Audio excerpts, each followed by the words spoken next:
ونصلي ونسلم على رسوله الكريم أما بعد فأعوذ بالله من الشيطان الرجيم بسم الله الرحمن الرحيم إنا نحن نزلنا الذكر وإنا له لحافظون صدق الله مولانا العظيم وقال رسول الله صلى الله تعالى عليه وسلم آواز چلو من قرأ القرآن لم يرد إلى أرض العمر وذلك قوله تعالى ثم رددناه أسفل سافلين إلا الذين آمنوا قال الذين قرأوا القرآن.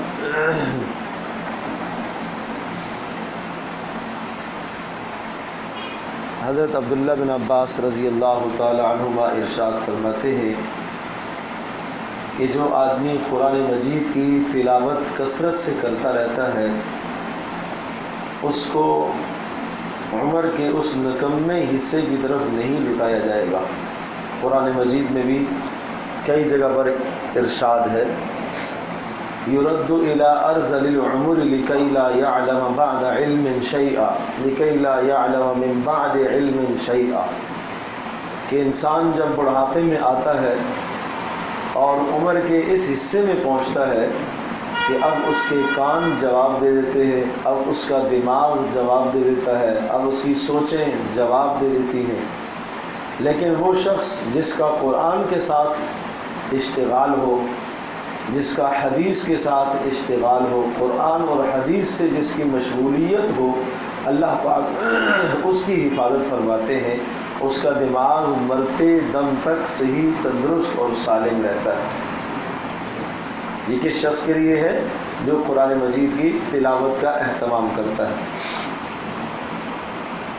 اللہ اکبر. اور نبی پاک صلی اللہ تعالی علیہ وسلم نے ارشاد فرمایا کہ وہ شخص جس کے سینے میں قرآن مجید کا کوئی بھی حصہ نہیں ہے اس کی مثال کیسی ہے؟ فرمایا اس کی مثال اس گھر کی سی ہے جو انتہائی ویران اور بیابان ہو. اور پھر آپ نے ارشاد فرمایا عرضت علیہ اجور امتی، کہ میرے سامنے امت کے نیک اعمال پیش کی گئے، حتی القضاۃ یخرجها الرجل من المسجد، یہاں تک کہ آدمی مسجد سے جو تنکا اور کچرا نکال کے باہر پھینکتا ہے وہ بھی میرے سامنے ثواب پیش کیا گیا. اور ارشاد فرمایا وعرضت علیہ ذنوب امتی، اور میرے سامنے امت کے گناہ بھی پیش کیے گئے. فرمایا فلم ارى ذنبا اعظم من سورۃ من القرآن او آیۃ اوتیها رجل ثم نسیها، جتنے گناہ ہیں ان میں سب سے بدترین سب سے بڑا گناہ یہ ہے کہ جس شخص کو قرآن مجید کی کوئی صورت یاد ہوئی اور پھر وہ اسے اس نے بھلا دیا، جس کو ایک آیت دی گئی ہو اور وہ ایک آیت اس نے بھلا دی ہو. تو یہ سب سے بڑا گناہ بتایا. تو ہم نے اپنے آپ کو اس بڑے گناہ سے بچانا ہے. کیوں ہم اتنا بڑا گناہ کریں؟ اور پھر آپ علیہ الصلوۃ والسلام نے ارشاد فرمایا بئس ما لأحدهم يقول نسیت آیۃ کیت وکیت بل هو نسیا. فرمایا بڑا بدترین ہے وہ آدمی جو زبان سے یوں کہے کہ میں وہ آیت بھول گیا، مجھے وہ آیت یاد نہیں، مجھے وہ آیت یاد نہیں. فرمایا قرآن کو یاد کرتے رہا کرو، کرتے رہا کرو. فرمایا یہ انسانوں کے ذہنوں سے دلوں سے ایسے نکل جاتا ہے جس طرح سے اونٹ کی رسی اور نکیل آزاد چھوڑ دی جائے تو اونٹ بھاگ جاتا ہے، اس طرح سے قرآن بھی ذہنوں سے نکل جاتا ہے. یہ کیوں نکلتا ہے؟ اس لیے نکلتا ہے کہ اللہ تبارک تعالی غنی ہے، اللہ مستغنی ہے، اللہ پاک کو ہماری ضرورت نہیں ہے. تو اللہ پاک کا کلام قرآن اللہ کا کلام ہے، اور اللہ تبارک تعالیٰ جب غنی تو اللہ کا کلام بھی غنی ہے. ہم اپنی محتاجی اس کی طرف ظاہر کریں گے تو یہ برقرار رہے گا، اگر ہم اپنی محتاجی اس کی طرف ظاہر نہیں کریں گے تو یہ قرآن نکل جائے گا. اور حدیث پاک میں آتا ہے حفاظ قرآن حملۃ القرآن ہے، یہ قرآن مجید کو اٹھانے والے ہیں، جیسا کہ ان فرشتوں سے کہا گیا حملۃ العرش، عرش کو اٹھانے والے۔ حملۃ العرش کون سے فرشتوں کو کہا جاتا ہے؟ جو اللہ پاک کے عرش کو اٹھانے والے۔ حملۃ القرآن کن لوگوں کو کہا جاتا ہے؟ جو اللہ کے قرآن کو اٹھانے والے، اپنے سینوں میں اللہ کا قرآن محفوظ کرنے والے ہیں، ان کو کیا کہا گیا؟ ان کو حملۃ القرآن کہا گیا، قرآن کے اٹھانے والے۔ تو اللہ تبارک و تعالیٰ نے آپ کے ذہنوں میں قرآن مجید محفوظ فرمایا ہے، اس سے بڑی کوئی اور سعادت دنیا کی نہیں ہے، اور اللہ کی قسم یہ بات حق ہے، سچ ہے، اور یہ وہ عظیم الشان امانت ہے۔ انا عرضنا الامانت، جس کو اللہ نے پہاڑوں پر پیش کیا، آسمانوں پر، زمینوں پر کسی نے بھی نہیں اٹھایا، سب کے سب اٹھانے سے عاجز آگے۔ وحملها الانسان، اور انسان نے اس کو لے لیا۔ یہ اتنی بڑی عظیم نعمت ہے اللہ کی۔ ایک حدیث پاک میں آتا ہے کہ جس کو اللہ پاک نے قرآن جیسی عظیم نعمت عطا فرمائی ہے، اگر اس نے قرآن کے علاوہ کسی اور کو قابل عزت سمجھا تو اس نے قرآن کی توہین کر دی۔ قرآن کی توہین صرف یہ نہیں ہے کہ آدمی اس کو نیچے پھینک دے، قرآن کی توہین صرف یہی نہیں ہے کہ آدمی اس کی طرف پیٹ کر لے، قرآن کی توہین یہی نہیں ہے کہ انسان اس کے ساتھ بے ادبی والا معاملہ کرے، وہ بھی توہین ہے۔ لیکن اگر ایک آدمی قرآن مجید کی قدر کو نہ پہچانے، اتنی عظیم نعمت اللہ نے اس کو دی ہے، اگر اس کی قدر نہ کرے تو ارشاد فرمایا اس نے قرآن کی ناقدری کی۔ اور جو شخص قرآن کی ناقدری کرے گا، یہ قرآن اس کے پاس نہیں ٹھہرے گا، نکل جائے گا اس کے ذہن سے، نسیان ہو جائے گا، بھول جائے گا، ذہول ہو جائے گا اسے۔ اور آپ نے فرمایا کہ سب سے بدترین اور بڑا گناہ قرآن کا بھلانا ہے۔ تو اس لیے حفاظ کرام درخواست ہے کہ اس سب سے بڑے گناہ سے اپنے آپ کو بچانا ہے۔ تو اس وقت آپ حضرات کو جو جمع کیا گیا ہے، مجھے بہت ساری باتیں آپ سے کرنی ہے، پتہ نہیں میں اتنا ٹائم میں ساری باتیں کر پاؤں گا یا نہ کر پاؤں گا، بہرحال میں کوشش کرتا ہوں۔ اللہ اکبر۔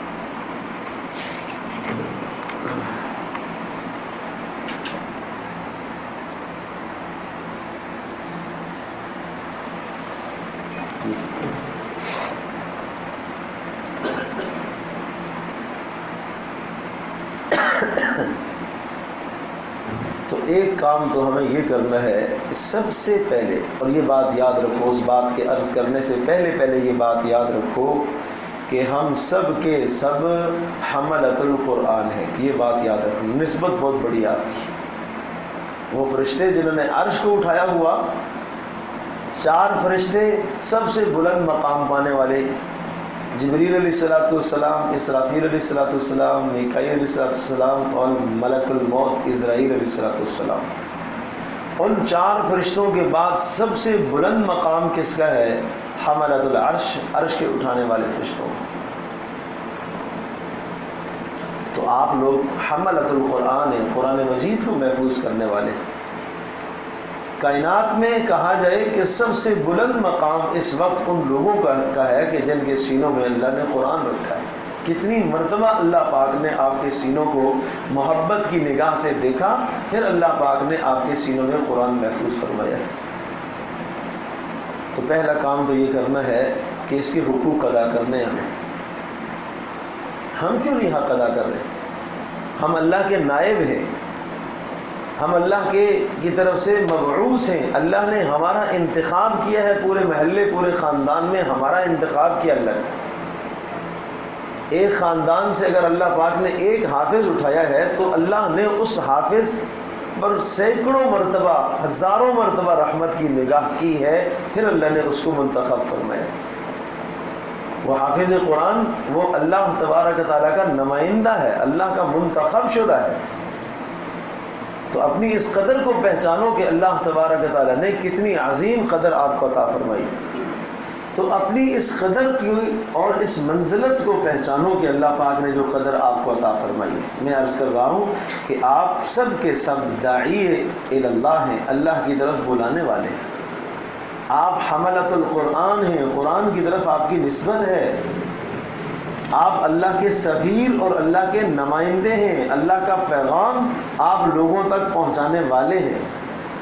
آپ وہ کام کر رہے ہیں جو جبریل علیہ السلام اللہ کا کلام، اللہ کا پیغام لے کر رسول پاک صلی اللہ علیہ وسلم کے پاس آتے تھے۔ آپ کو معلوم ہے کرام بررہ قرآن مجید میں آیا ہے، عبس و تولی کے اندر، اور یہ کرام بررہ کس کو کہا گیا ہے؟ عزت والے وہ فرشتے جو ہر وقت قرآن کے ساتھ جن کا اشتغال ہے، جو قرآن لکھنے والے ہیں، وہی کو لوح محفوظ میں محفوظ کرنے والے، لکھنے والے۔ اور آپ علیہ السلام نے کیا ارشاد فرمایا؟ الماہر بالقرآن مع الکرام بررہ، وہ شخص جو آدمی قرآن مجید کے پڑھنے میں، پڑھانے میں، معنی سمجھنے میں، لفظ سمجھنے میں، اس کو صحیح ادا کرنے میں ماہر ہوتا ہے، ان کا حشر قیامت کے دن کن کے ساتھ ہے؟ کرام بررہ کے ساتھ ہے۔ کرام بررہ کون سے فرشتے؟ جو وحی کو لکھتے۔ تو یہ کوئی کم عزت ہے آپ کی؟ یہ کوئی کم فضیلت ہے؟ اس فضیلت کو سمجھنے کی کوشش کریں۔ تو قرآن مجید کے حقوق کو سمجھو، قرآن مجید کا حق ادا کرو، اور قرآن مجید کے حقوق یہ ہیں کہ اس کے حلال کو حلال جانا جائے، اس کے حرام کو حرام جانا جائے، اور امت کو آپ بتائیں۔ آپ کی مبارک زبانوں سے جب اللہ کا کلام نکلتا ہے، اور رمضان المبارک کی تراویح میں جب اللہ کا کلام آپ کی مبارک زبانوں سے نکلے گا، تو اب اس قرآن کا حق یہ ہے کہ جس جگہ سے یہ خوشبو پھوٹی ہے، اس زبان کو آدمی گندا تو نہ کرے، کہ قرآن کا حق ہے۔ آدمی زبان کو پھر ناپاک تو نہ کرے نا، یہ قرآن کا حق ہے۔ اور اگر اس حق کو آپ ادا نہیں کریں گے تو قیامت کے دن ہم پکڑے جائیں گے، اللہ پاک پوچھے گا کہ اتنی بڑی نعمت آپ کو دی تھی، آپ نے اس نعمت کی کیا قدر کی؟ اور حدیث پاک میں آتا ہے کتنے قرآن پڑھنے والے ایسے ہوتے ہیں کہ قرآن مجید ان پر لعنت کرتا ہے۔ قرآن پڑھنے والے ایسے بھی ہیں جن پر قرآن کیا کرتا ہے؟ لعنت کرتا ہے۔ وہ کون لوگ ہیں جن پر قرآن لعنت کرتا ہے؟ اس قدر تیز پڑھنے والے، اس قدر تیز پڑھنے والے کہ کوئی معنی، کوئی مفہوم، کوئی مطلب سمجھ میں ہی نہ آئے، تو قرآن لعنت کرتا ہے۔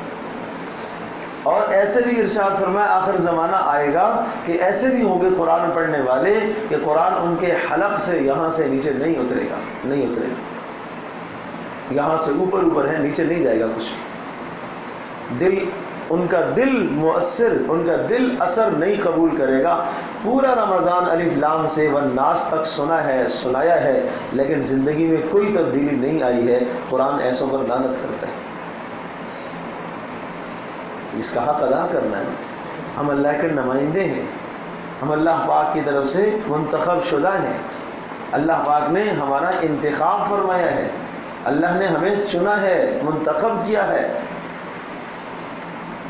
تو کہیں ایسا نہ ہو کہ ہم پڑھیں اور پڑھنے والوں پر فرمایا کہ کتنے پڑھنے والے ایسے ہیں کہ ان پر قرآن لعنت کرتا ہے۔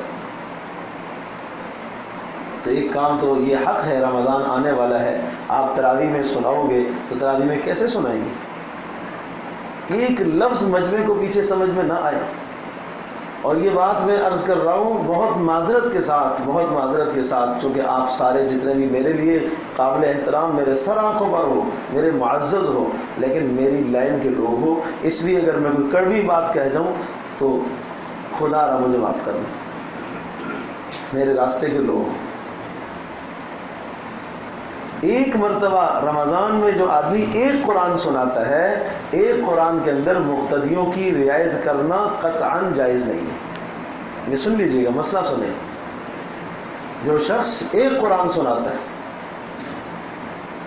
اسے کوئی مقتدی کی رعایت نہیں کرنی چاہیے، آرام آرام سے پڑھنا چاہیے، لیکن ایک سے میری مراد وہ کہ جو پورے رمضان میں ایک مکمل قرآن سنائے۔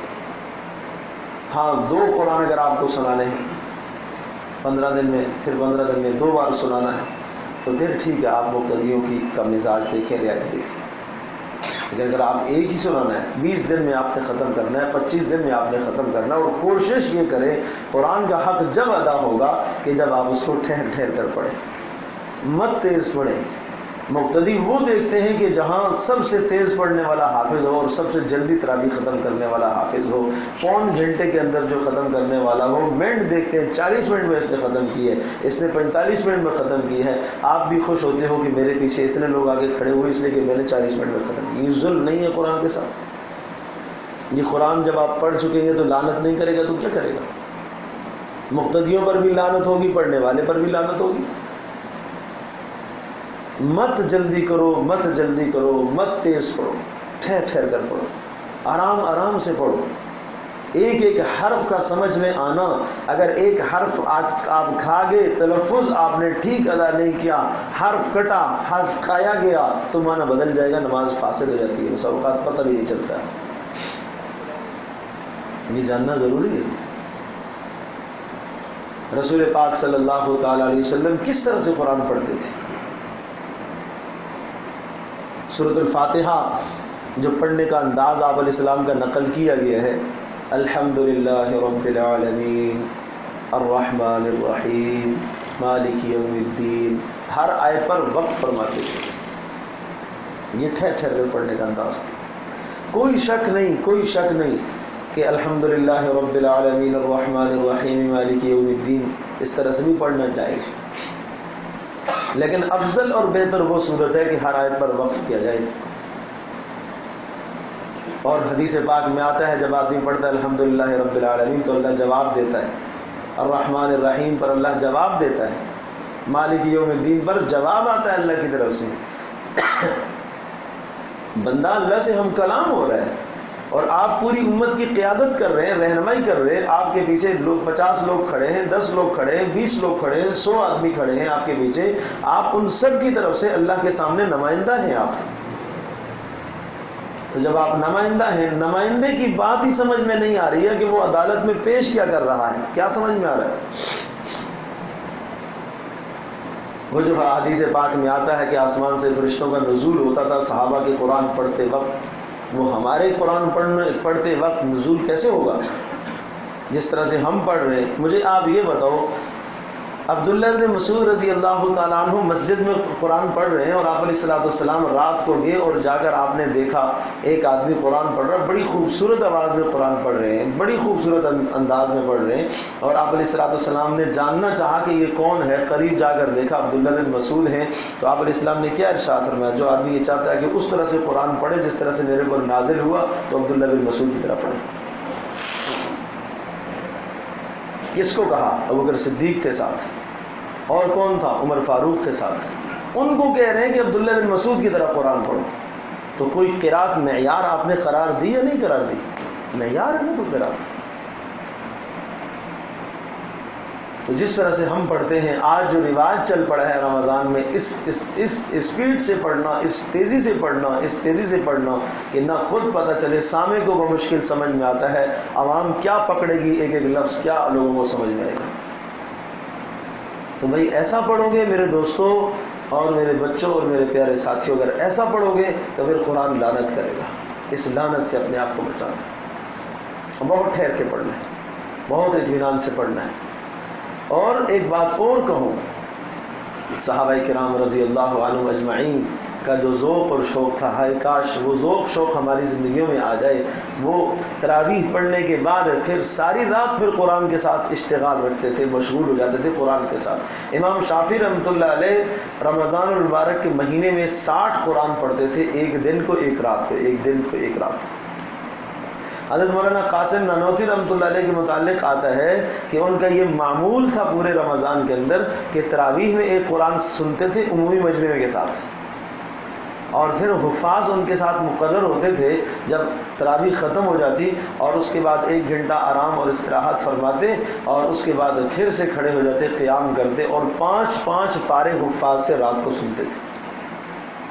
یہ کتنا ظلم نہیں ہے کہ بس آدھا سپارہ یا 1 سپارہ ہم نے سنایا، اس کے سنانے کے بعد پھر پوری رات ہمارا کوئی مشغلہ قرآن کے ساتھ نہیں۔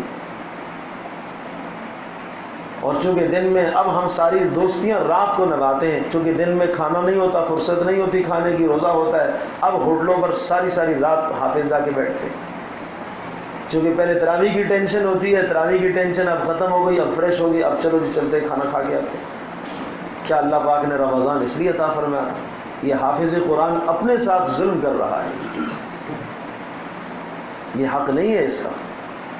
تو اس لیے میرے دوستو یہ درخواست ہے کہ اشتغال بالقرآن، قرآن کے ساتھ اپنے آپ کو مشغول رکھو۔ اور بہت بہت معذرت کے ساتھ وہ حدیث میں سناؤں گا، آپ علیہ الصلوۃ والسلام نے جو ارشاد فرمایا تھا کہ یقال لصاحب القرآن، صاحب قرآن سے قیامت کے دن کہا جائے گا کہ پڑھ اور جنت کے درجے چڑھ۔ وہ کس کو کہا جائے گا؟ بولو کیا الفاظ ہیں؟ صاحب قرآن، حافظ قرآن کو نہیں، صاحب قرآن۔ بڑی باریک بات ہے، اللہ کے نبی نے جس بات کی طرف اشارہ فرمایا وہ حافظ قرآن کو نہیں، صاحب قرآن۔ صاحب صحبت سے ہے جس کا تعلق قرآن سے گہرا ہو۔ حتیٰ کہ مفسرین محدثین نے لکھا ہے ایک شخص آدمی حافظ نہیں ہے لیکن اس کا قرآن کے ساتھ گہرا شغف اور تعلق ہے، اتنی تلاوت کرتا ہے، اس کے لیے یہ مقام اور یہ عزت ہے۔ اور جو آدمی حافظ قرآن ہے نہیں پڑھتا اس کو نہیں کہا جائے گا۔ یہ روایت تو آپ نے سنی ہے نا کہ حافظ صاحب قرآن سے کہا جائے گا کہ جنت کے درجے چڑھتا جا اور قرآن پڑھتا جا، ایک ایک آیت اور ایک ایک درجہ، اور جہاں آخری آیت ہوگی وہ تیرا آخری مقام ہوگا۔ یہ کس کو کہا جائے گا؟ صاحب قرآن کو، حافظ قرآن کو نہیں، صاحب قرآن کو۔ تو اگر صاحب قرآن ہے اور حفظ بھی ہے تو سبحان اللہ، اگر حفظ نہیں کیا، نہیں کر پایا، کوئی بات نہیں ہے، لیکن صاحب قرآن تو ہو، قرآن کے ساتھ اشتغال تو ہو، تعلق تو۔ 3 پاروں سے کم پڑھنا یومیہ، یہ حافظ اگر 3 پاروں سے کم پڑھتا ہے تو یہ اشتغال بالقرآن، یہ صاحب قرآن نہیں ہے، نہیں ہے، نہیں، یہ صاحب قرآن نہیں ہے۔ پھر مجھے آپ یہ بتاؤ کہ اتنی بڑی نعمت اللہ نے آپ کو عطا فرمائی، اتنی بڑی نعمت، اتنی بڑی نعمت، میں مذاکرہ کر رہا ہوں آپ حضرات کے ساتھ، میں کوئی نصیحت نہیں کر رہا ہوں، میں ایک درد آپ کو سنا رہا ہوں۔ اتنی بڑی نعمت اللہ پاک نے عطا فرمائی ہے، آپ جانتے ہیں ٹھہر ٹھہر کر آدمی اگر آرام سے پڑھتا ہے، بہت تیز نہیں، بہت آہستہ نہیں، 20 منٹ ایک سپارہ پڑھنے کو درکار ہے، 40 منٹ میں 2 پارے، 60 منٹ میں 3 پارے۔ کیا 1 گھنٹہ بھی روزانہ حافظ قرآن کو نہ دے تو ظلم نہیں ہے؟ ظلم نہیں ہے؟ اور قرآن کا حق اس نے کیسے ادا کیا؟ 1 گھنٹہ بھی یومیہ اگر نہ دے تو میں دوستوں سے درخواست کروں گا کہ آپ گن کر 1 گھنٹہ مقرر کر کے 1 گھنٹہ قرآن کا، کچھ بھی ہو جائے، جو بھی ہو جائے، جو تمہاری تعلیم ہے، تم ڈاکٹر بن رہے ہو، تم انجینئر بن رہے ہو، تم پوری دنیا فتح کر رہے ہو، نہ 1 گھنٹہ آپ کا قرآن کے لیے وقف ہونا چاہیے۔ مجھے آپ یہ بتاؤ دنیا میں کتنے مشغول لوگ گزرے، اورنگزیب عالمگیر بادشاہ ہے نا، وقت کا بادشاہ ہے، 10 سپارے یومیہ معمول تھا اس کا۔ کیا وہ کہہ سکتا تھا نا میرے پاس تو مشغولیت ہے، میرے پاس ٹائم نہیں ہے؟ اور قرآن مجید میں سورہ مزمل میں جو اللہ پاک نے ذکر فرمایا اس مضمون کو، کتنا اہم مضمون ہے وہ۔ وہاں قرآن پڑھنے کا جو حکم ہے، یا ایھا المزمل قم اللیل الا قلیلا، قم اللیل کا لفظ کیا بتا رہا ہے؟ ساری رات قرآن پڑھو، تم حافظ قرآن ہو، ساری رات پڑھو۔ عبداللہ بن مسعود فرماتے ہیں حافظ قرآن وہ رات سے پہچانا جاتا ہے، وہ ساری رات قرآن کی تلاوت کر رہا ہوتا ہے جب سارے لوگ سو رہے ہوتے ہیں۔ کیا کبھی مجمع گھر میں سو رہا اور حافظ قرآن کھڑے ہو کے کنارے میں 1 سپارہ پڑھے نماز میں؟ ایسا ہوا؟ یہ صرف رمضان میں ہم تراویح میں پڑھتے ہیں بس؟ کیا ایسا ہم نے کبھی کیا چلو 1 سپارہ 20 منٹ 1 سپارے میں لگتے ہیں تو 1 سپارہ آپ نماز میں رات کو 2 نفلوں میں نہیں پڑھ سکتے؟ چلو 1 نہ پڑھو تو آدھا پڑھو بھائی، 10 منٹ ہم نماز میں کھڑے ہو جائیں، 10 منٹ گھڑی کے حساب سے گن کر، چلو 2 رکعتیں چونکہ پڑھنی ہے، 2 منٹ رکعت کے باقی اجزاء میں آپ لگا لو، سجدوں میں رکوع میں لگا لو، 12 منٹ میں آدھا پارہ ہم نہ پڑھ سکے تو پھر کتنی بڑی بدنصیبی اور محرومی، کتنی بڑی بدنصیبی، کتنی بڑی دولت اللہ نے عطا فرمائی ہے اور ہم اس کے ناقدر بنے۔ تو حملۃ القرآن جب یہ حال کریں گے قرآن کا تو پھر باقی مجمع کا کیا حال ہوگا؟ تو اس طرح سے قرآن کے ساتھ اپنا اشتغال رکھو، تب قرآن محفوظ ہوتا ہے۔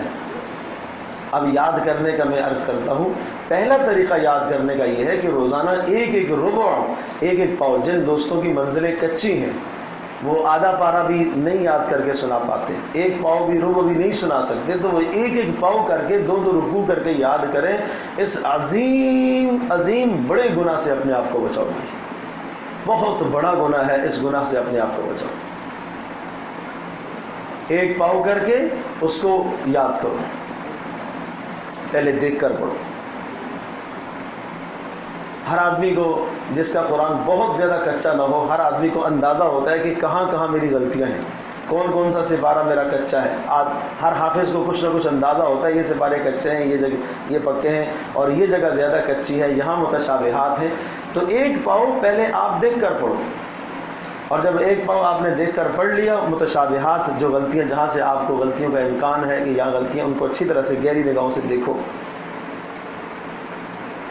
پھر سپارہ بند کر کے، قرآن بند کر کے، پھر اسی ایک ربع کو دہراؤ بیٹھ کر، زبانی پڑھو۔ پھر جہاں سے غلطی آئی ہے کھول کے دیکھ لو، جب دیکھ لیا پھر 2 آیتیں 3 آیتیں پھر پیچھے سے لے کے آؤ کہ اب وہ میری غلطی نکل گئی کہ نہیں نکل گئی۔ یہ 2 کام ہو گئے، ایک دیکھ کے پڑھنا اور پھر زبانی پڑھنا۔ پھر تیسرا کام ہے سوچنا، سوچنے سے قرآن یاد ہوتا ہے۔ سوچنا کیسے؟ تنہائی میں بیٹھ جاؤ، جب آپ لیٹنے لگے، جب آپ سفر میں، آپ گاڑی میں بیٹھے، آپ کے پاس آدھا گھنٹہ آپ نے کہیں جانا ہے، تو آدھے گھنٹے میں کیا موبائل فون ہی کان میں لگانا ہے؟ کیا واہیات ہی دیکھنی ہے؟ ہم اس آدھے گھنٹے کو اس میں کیوں نہ لگائیں کہ آدھا گھنٹہ آپ قرآن سوچیں، تدبر کریں، الف لام میم سے شروع کریں۔ مجھے پہلا پاؤ آج سوچنا ہے، سوچنا ہے، زبان سے نہیں پڑھنا ہے، سوچنا ہے۔ ایک ایک آیت سوچیں، یہ آ رہی ہے، یہ آ رہی ہے۔ لائن آپ کو اپنے سپارے کی، قرآن کی 15 لینے والا ہے، 16 لینے والا ہے، جو بھی آپ نے پڑھا ہے، آپ کو اس کی لائن یاد ہوتی ہے۔ عام طور پر حافظوں کو لائن یاد ہوتی ہے۔ اب ایک ایک حرف آپ سوچ رہے ہیں، دماغ میں بیٹھ رہا ہے، یہ نقش ہوتا ہے دماغ میں۔ تو دیکھ کر پڑھنا، پھر زبانی پڑھنا، پھر سوچنا، اور پھر جو پختگی آتی ہے، سب سے بڑی پختگی آتی ہے نماز میں پڑھنے سے۔ اب نماز میں لیا اس کو، اب نماز میں پڑھو، اور نماز میں آپ اس طرح سے پڑھو، اس طرح سے پڑھو۔ آپ کی کتنی سنتیں روزانہ، آپ 12 رکعتیں سنتیں تو ادا کرتے ہو نا، اور 12 رکعت کے ساتھ اگر آپ نوافل بھی لگا لو، تو میں یہ اکثر دوستوں سے، حفاظ سے درخواست کرتا ہوں، لیکن بہت کم حافظوں نے آج تک اس پر عمل کیا، اور چونکہ مجھے بذات خود اس سے جتنا فائدہ ہوا، اتنے کسی اور طریقے سے مجھے فائدہ نہیں ہوا جتنا مجھے خود قرآن پڑھنے سے فائدہ ہوا نمازوں میں۔ اور بالکل بآسانی 25 دن 26 دن میں، 1 ماہ کے اندر نمازوں میں ختم کر لیتا ہوں، الحمدللہ ثم الحمدللہ۔ سنتوں کے اندر غیر حافظ بھی الم ترا پڑھے اور حافظ بھی الم ترا پڑھے تو پھر افسوس کی بات نہیں ہے، کوئی آپ پر بوجھ نہیں آئے گا، کوئی بوجھ نہیں آئے گا۔ ایک رکوع ایک پارے کے اندر کم از کم کتنے رکوع ہوتے ہیں؟ 15 16 17 18 17 18 18 19 20 اتنا ہی ہوتا ہے۔ تو ایک ایک رکوع آپ پڑھیں، 12 رکعتوں کے اندر 12 رکوع آپ نے پڑھ لیے، اور پھر اس کے ساتھ آپ نوافل بھی اگر ملا لیں، 8 نوافل بھی مل گئے، 20 رکعتیں اگر آپ نے روزانہ پڑھی ہیں تو 20 رکعتیں، 12 نوافل سنتیں ہوں گی، اور پھر 3 وتر آپ الگ پڑھتے ہیں، وہ وتر بھی لگا لو، اور نفل نماز بھی، ظہر کے بعد 2 نفل آپ نے پڑھ لیے، عصر سے پہلے 2 سنتیں موقدہ غیر موقدہ آپ نے ادا کر لیے، مغرب کے 2 سنتوں کے بعد 2 سنتیں آپ نے مزید پڑھ لی، عشاء کے ساتھ آپ نے 2 نفل ملا لیے، تو یہ نوافل اچھی خاصی تعداد ہو جاتی ہے نا۔ تو آسانی سے ہر آدمی ایک سپارہ پڑھ سکتا ہے اس طرح سے نمازوں میں۔ کتنی اچھی بات ہو کہ ایک تو قرآن آپ کا دیکھ کر ختم ہو رہا ہے، ایک قرآن آپ کا نماز میں ختم ہو رہا ہے۔ حضرت مولانا قاری رحیم بخش پانی پتی رحمۃ اللہ علیہ، بڑا اللہ نے ان سے قرآن کا کام لیا، بہت اللہ نے کام لیا۔ اور عجیب بات ہے، ہم جب کبھی کبھی ان کا نام سنتے ہیں یا دیکھتے ہیں نا، تو ہم چھوٹے چھوٹے تھے، حفظ میں ہم سنا کرتے تھے قاری رحیم بخش، ہم سمجھتے تھے شاید قاری صاحب ہی ہے، بس یہ قاری ہی ہے بس۔ وہ جب ہم پھر پڑھا، ہم نے حدیثیں دور حدیث میں آئے تو پھر پتہ چلا حدیث پر بھی اللہ پاک نے ان سے جو کام لیا ہے، بڑے مستند اور مضبوط پائے کے عالم تھے، صرف وہ قاری نہیں تھے۔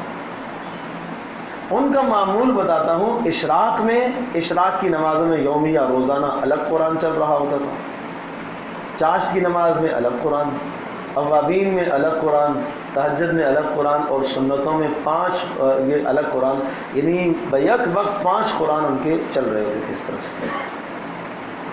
تو مجھے بتاؤ ایسا اشتغال قرآن کے ساتھ ہو تو یہ صاحب قرآن ہے، اس کو پھر قرآن کیوں بھولے گا؟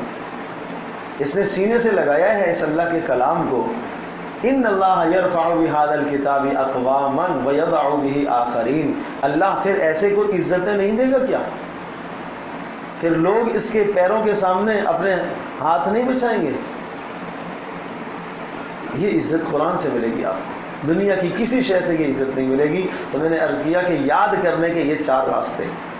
اب وہ احباب جن کی منزلیں کچھ قدرے گزارا ہیں وہ اس طریقے پر آ جائیں اور یاد کریں، اور وہ احباب کہ جنہوں نے اب تک سنایا نہیں سنا پائے، غلطی ہے، ظلم ہے، جرم ہے نہیں سنایا رمضان میں، تو کیوں نہیں سنایا؟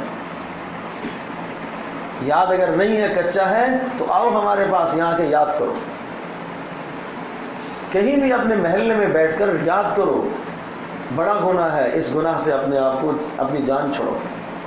جس کے پاس جتنا موقع ملتا ہے، جتنا ٹائم ملتا ہے، وہ ہمارے پاس آئے، ہم اسے یاد کرائیں گے انشاءاللہ۔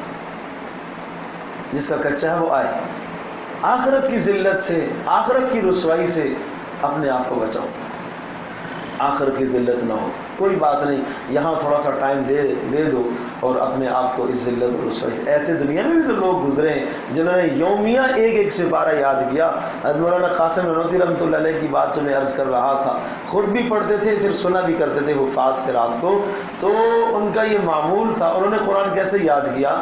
سمندری جہاز میں سفر کر رہے تھے، دوران سفر رمضان آ گیا تو لوگوں نے کہا کہ کوئی قاری نہیں ہے، قرآن کا حافظ نہیں ہے ہمارے پاس، چلو کوئی بات نہیں، میں سناتا ہوں۔ صبح سپارہ یاد کرتے، رات کو تراویح میں سناتے۔ آپ دور کیوں جاتے ہو؟ حضرت شیخ الحدیث مولانا سلیم اللہ خان صاحب نور اللہ مرقدہ 27 دنوں میں نہیں یاد کیا انہوں نے؟ پوچھو جا کے۔ تو یہ ذوق کی بات ہے نا، شوق ہوگا، محبت ہوگی، ذوق ہوگا تو یاد ہوتا ہے۔ تو ایک تو یہ درخواست ہے بھائی اس طرح سے اس کو یاد کرو، یہ اس کا بڑا حق ہے، یہ آپ اللہ پاک کے نمائندے ہو، اللہ کا کلام اللہ نے آپ کے سینوں میں محفوظ فرمایا ہے، اس کا حق ادا کرو۔ اور اگر اپنی تلفظوں میں بہتری نہیں ہے، بہتری کرو، اچھا پڑھنے کی کوشش کرو۔ ہر شخص کو اللہ پاک نے صوت اور آواز دی ہے۔ دیکھو جو شخص محنت کرے گا قرآن کے ساتھ، اللہ تبارک و تعالیٰ اس کے پڑھنے میں ایسا لطف، ایسا سرور، ایسا مزہ اس کو عطا فرمائیں گے کہ اسے خود بھی لطف آئے گا اور جو اس کا سنے گا اسے بھی لطف آئے گا۔ یہ اشتغال کی بات ہے، مشغولیت کی بات ہے۔ ٹھیک ہے آپ یہ کہیں کہ ہم جناب دنیا کے بڑے قاری نہیں بن سکتے، بس بن سکتے ہو، کیوں نہیں بن سکتے؟ بن سکتے ہیں، لیکن کم از کم اتنا تو ہو کہ آپ قرآن پڑھیں اور سننے والا کہے بھائی مزہ آ رہا ہے، بس تو پڑھتا رہے میں سنتا رہوں۔ یہ کیفیت تو ہوگا کہ جب آپ گہرا تعلق رکھو گے، پھر یہ زبان سے نہیں، پھر یہ اندر سے آئے گا، اندر سے، اور جب یہ اندر سے اور دل سے آئے گا پھر سامنے والے کے دل پر اثر ڈالے گا، یہ پھر اس سے آپ کا دل بھی بدلے گا، جو سنے گا اس کا دل بھی بدلے گا۔ زندگیاں قرآن سے لوگوں کی بدلی ہیں، آج ہم اتنے عرصے سے سنا رہے ہیں، کیوں نہیں زندگیاں بدلتی لوگوں کی؟ اس لیے کہ ہمیں اس طرح سے پڑھنا نہیں آتا۔ اللہ اکبر۔ تو ایک تو یہ درخواست ہے، اس پر تھوڑی سی خاص محنت اور توجہ کی ضرورت ہے۔ اپنے تلفظوں کو بہتر کرو، ادائیگی کو بہتر کرو، پڑھو، اچھے قرآ کو سنو، اچھے قاریوں کو سنو۔ ہمارے پاس آؤ، ہم انشاءاللہ آپ کی رہبری کریں گے، رہنمائی کریں گے، جو مجھ سے بن پڑا ہم آپ کی رہنمائی کریں گے۔ اب اچھے قرآ کو سنو تاکہ تمہیں ذوق پیدا ہو، شوق پیدا ہو، تلفظ کی ادائیگی بہتر ہو، اور اسی طرح سے لہجے تمہیں اچھے ہونے چاہیے، تب تو تاکہ دوسرے کو سننے سے لطف آئے نا۔ تو ایک تو یہ کام کرنا ہے، اس کی بڑی محنت کی ضرورت ہے۔ دوسری جو بات حفاظ سے مجھے عرض کرنی ہے، رمضان المبارک میں آپ محنت کرتے ہیں، اللہ پاک آپ کی محنتوں کو قبول کرے۔ آپ سناتے ہیں، کوئی مساجد میں سناتے ہیں، کوئی اپنے گھروں میں سناتے ہیں، کہیں بھی سناتے ہیں، آپ امام ہیں، امامت کے مسائل سیکھو، یہ سیکھنے کی ضرورت ہے نا۔ امامت کے مسائل جاننا بھی تو ضروری ہے۔ آپ امام ہیں، آپ نمائندہ ہیں، آپ قوم کی نماز کو لے کر چل رہے ہیں، تو آپ کو مسائل اگر امامت کے معلوم نہیں ہیں، آپ کو پتہ ہی نہیں ہے کہ سجدہ سہو کب لازم آتا ہے، پتہ ہی نہیں، صرف اتنا کہنے واجب چھوڑنے پر سجدہ سہو لازم آتا ہے، بس یہ بات کافی تھوڑی ہے۔ امامت کے مستقل مسائل سیکھنے کی ضرورت ہے نا، آپ ان مسائل کو جانیں، ان مسائل کو سیکھیں، یہ ہماری ضرورت ہے۔ 2 رکعت اگر 2 کے بجائے آپ نے 4 پڑھ لی تو کیا حکم ہے؟ 2 رکعتوں کے بعد آپ کو بیٹھنا ہے، تحیات پڑھنی ہے، قد اخیرہ پڑھنا ہے، پھر سلام پھیرنا ہے، اگر 2 کے بعد آپ کھڑے ہوگی تو پھر تحیات پڑھ کے پھر اگر آپ کھڑے ہوگے تو پھر اس کا الگ حکم ہے۔ یہ دونوں حکموں کو جاننے کی ضرورت ہے۔ اگر آپ تیسری کے لیے ویسے کھڑے ہوگے 2 رکعتوں کے بعد التحیات پڑھے بغیر آپ کھڑے ہو جاتے ہیں تیسری کے لیے، اور پھر آپ نے چوتھی ملا لی، تو یہ تو چاروں دوبارہ دہرانی پڑے گی، چاروں میں پڑھا ہوا قرآن دہرانا پڑے گا۔ اور اگر التحیات پڑھ کے پھر آپ کھڑے ہوتے ہیں تیسری کے لیے، ساتھ آپ نے چوتھی ملا لی، تو وہ دوسری 2 نفل ہو جائیں، ان نفلوں میں پڑھا ہوا قرآن دہرانا پڑے گا، پہلے والی ٹھیک ہے، درست ہو گئی۔ یہ تو میں نے ایک مسئلہ عرض کیا ہے، اور امامت کے مسائل، یہ سارے مسائل کا جاننا ضروری ہے۔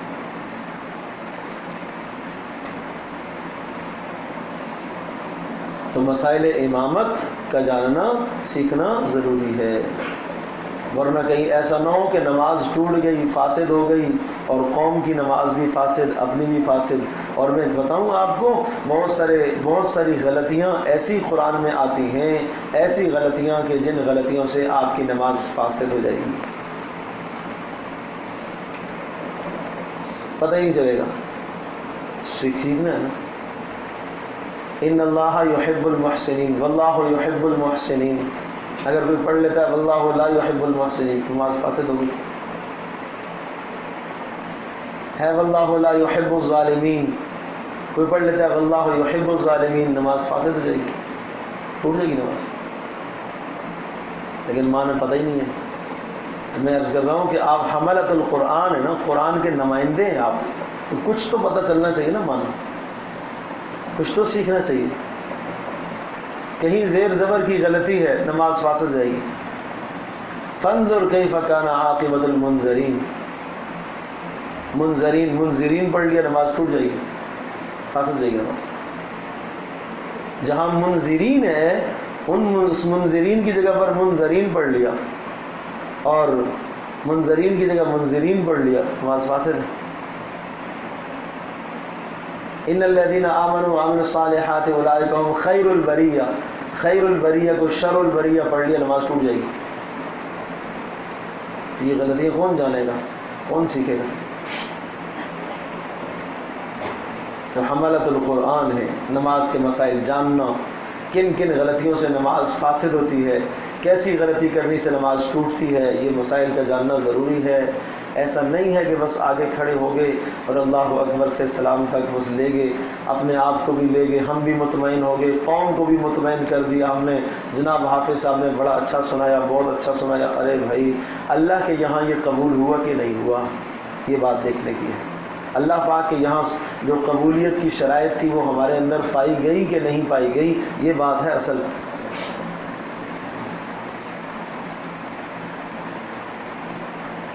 سمجھے جی؟ تو چلو اتنا معنی تو موٹی موٹی باتیں سیکھنے کی ضرورت ہے نا۔ اللہ پاک نے جو آپ کے سینے میں قرآن جو محفوظ فرمایا ہے، اللہ نے جو عزت اور اعزاز آپ کو عطا فرمایا ہے، تو اس عزت اور اعزاز کا کچھ تو تقاضا ہے نا، کچھ تو تقاضا ہے کہ آپ اس کو وقت دے کر اتنی موٹی موٹی باتیں تو سیکھیں۔ اللہ اکبر۔ تو مسائل امامت کا جاننا بھی ضروری ہے، سیکھنا ضروری ہے۔ طہارت کے مسائل کا سیکھنا جاننا ضروری ہے، پاکی ناپاکی کے مسائل کا جاننا آپ کے لیے ضروری ہے۔ آپ قوم کے امام ہیں، مقتدا ہیں، راہبر رہنما ہیں آپ۔ اور تیسری چیز جو مجھے عرض کرنی ہے آپ سے، وہ یہ عرض کرنی ہے کہ قرآن مجید کا پیغام لوگوں تک پہنچانا، چونکہ آپ اللہ کے نمائندے ہیں، آپ اللہ کے نمائندے ہیں، آپ حملۃ القرآن ہیں، آپ کا حشر قیامت کے دن کرام بررہ کے ساتھ ہے۔ عزت والے فرشتوں کے ساتھ ہے، تو اس کا تقاضا یہ ہے کہ کچھ نہ کچھ تو لوگوں کو آپ قرآن کا پیغام تو سمجھاؤ۔ پورا قرآن الف لام سے والناس تک آپ نے سنایا ہے، کیا صرف یہی حق ہے کہ آپ نے الفاظ سنا دیے ان کو؟ کسی ایک دن آپ نے یہ سوچا ہو کہ یہ آج کا سپارہ جو میں نے پڑھا ہے، اس ایک سپارے میں سے کوئی ایک آیت کا ایک کا مفہوم میں لوگوں کو بتا دوں؟ قرآن سے اتنے لوگ جاہل ہیں، اتنے دور ہیں، قرآنی تعلیمات سے اتنی دور ہیں، کوئی ایک آیت کا مفہوم تو میں کسی کو سمجھا دوں؟ یہ آپ کی ذمہ داری ہے نا، اللہ کے نمائندے جو آپ ہیں۔ وَمَنْ أَحْسَنُ قَوْلًا مِّمَّنْ دَعَا إِلَى اللَّهِ، سب سے زیادہ بڑی بات کس شخص کی ہے؟ جو لوگوں کو اللہ کی طرف دعوت دیتا ہے۔ تو آپ اللہ کے نمائندے ہیں، آپ اللہ کی طرف بلانے والے ہیں۔ تو جو میرے ساتھی اور دوست جو عالم ہیں یا جو مدرسوں میں پڑھنے والے ہیں، جنہوں نے قرآن کا دور نکال لیا ہے، ثالثہ میں 10 پارے، رابعہ میں 10 پارے، خامسہ میں 10 پارے، جن کا مکمل ہو گیا، ان کے لیے تو لازم ہے کہ وہ پورے قرآن کا خلاصہ بیان کریں۔ کوئی گھبرانے کی ضرورت نہیں ہے، بہت آسان ہے۔ وہ آئے میرے پاس بیٹھے، انشاءاللہ میں ان کو سکھاؤں گا، کوئی مشکل نہیں۔ آپ اپنا قرآن سامنے رکھیں، اور بھائی آپ نے کون سا لفظ بلفظ ترجمہ عوام کے سامنے کرنا ہے؟ کیا مجھے یہ بتاؤ، آپ قرآن کو دیکھیں، چونکہ آپ نے ترجمہ پڑھ لیا ہے، آپ کو نہیں معلوم کہ الف لام میم ذالک الکتاب لا ریب فیہ ھدی للمتقین الذین یؤمنون بالغیب۔ یہاں 5 باتیں، نمبر 1 یؤمنون بالغیب، غیب پر ایمان لانے والے، نمبر 2 یقیمون الصلاۃ، نمبر 3 ومما رزقناہم ینفقون، نمبر 4 والذین یؤمنون بما انزل الیک وما انزل من قبلک، کہ گزشتہ کتابوں پر ایمان لانے والے، نمبر 5 وبالآخرۃ ھم یوقنون، آخرت پر یقین رکھنے والے۔ کیا یہ موٹی موٹی باتیں بھی نہیں پتہ؟ جن لوگوں کا ترجمہ نکل گیا ہے، یعنی مدرسوں میں جنہوں نے پڑھا ہے، ان کے لیے کیا مشکل ہے؟ ایک ایک آیت، اللہ اکبر۔ آج میں ایک حدیث میں پڑھ رہا تھا، آپ علیہ الصلوۃ والسلام نے ارشاد فرمایا کہ جس نے یوں دیکھنا ہو کہ قیامت کا منظر دیکھنا ہو، قیامت قائم کیسے ہوتی ہے، قیامت کو اس نے اپنی آنکھوں سے دیکھنا ہو، تو وہ اذا الشمس کورت پڑھے۔